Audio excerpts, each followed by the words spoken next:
Hello, ako nga pala si Mylene Torres, 21 years old, Bachelor of Arts in Communication. Russell Campo, 23 years old, Civil Engineering. Ramsel Richard S. Alfaro, 20 years old, Industrial Technology. Yishin N. Gragasin, 17 years old, grade 12, isang baguhan na freelance dance instructor. Video editor. Hair and makeup artist, pero minsan nagigig ako, vokalista ako sa mga banda. Nag-aalaga po ako ng cats if ever na wala yung mismong owner ng cats.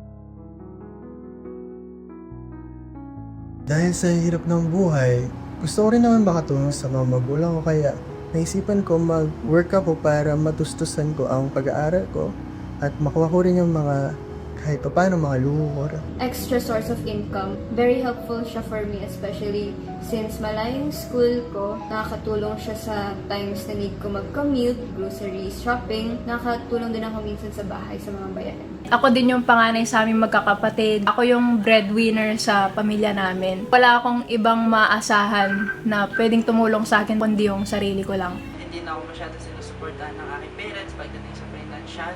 Marami din akong gastos wants, needs, lalo na sa food.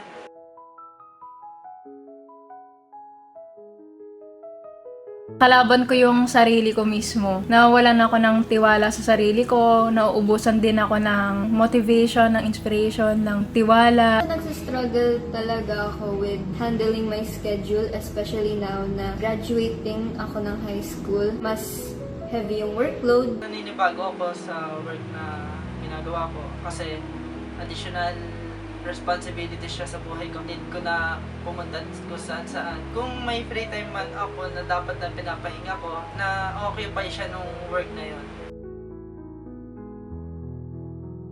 Marami akong pangarap sa buhay. Tapos nandyan rin yung mga magulang ko na tumutulong sa akin para i-motivate yung sarili ko na mas gawin pa yung mas makakabuti para sa akin. Kung iisipin, di ba, pwede naman akong tumigil kasi kumikita na ako eh. Pero, yung mga taong naging rason ko kung bakit ko to ginagawa, sila rin yung motivation ko, sila rin yung inspiration ko kung bakit ako nagpapatuloy. Para lang talaga makasurvive ako ng matagal dito, lalo na mahal na ang bilihin, may mga bisyo din ako. Kung hindi ako mag-working student, magugutom lang din ako sa sarili ko and ayoko naman mangyari yan.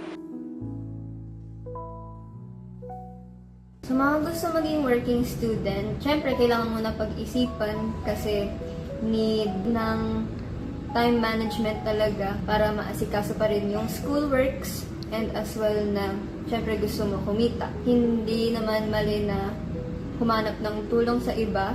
Kung saan kayo sa tingin nyo mag-excel, pasukin nyo lang pasukin.